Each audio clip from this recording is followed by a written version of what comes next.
আজকে সূর্যের কোনো দেখা নেই। এখন দুপুর 1টা বাজতেছে, 12:30 মতন বাজে, 12:30 মতন আজান দিয়েছে। দেখেন আকাশে কোনো সূর্যের কোনো চিহ্ন নেই। তো এই ঠান্ডার কারণে আজকে মুরগি ছাড়া হয়নি। দেখুন মুরগির সাইড দিয়ে তেরপাল দেওয়া আছে, এই যে দেখাই আপনাদেরকে। এই যে দেখুন, যাতে মুরগি ঠান্ডা না লাগে। চলুন দেখা যাক ভিতরের কি অবস্থা। মুরগিগুলো ভিতরে আছে।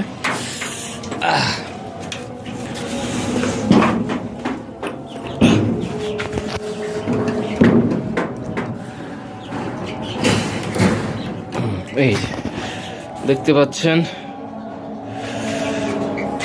এগুলো আমার 3 থেকে 3.5 মাস বয়সী মুরগি আর মোরগ।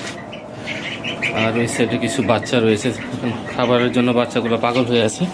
ওদেরকে সকালে খাবার দেওয়া হয়েছিল, দিয়ে আবার আটকে রেখেছিলাম। এখন আবার নতুন করে খাবার দেব। দেখুন চলে আসছে ওদের খাবার দেওয়ার জন্য। দেখবেন ওরা খাবারের জন্য পাগল হয়ে আছে। দেখা যাক।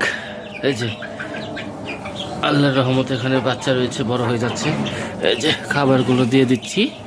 দেখুন ওরা চলে আসবে এখন খাওয়ার জন্য। একটু দূরে সরে যাই।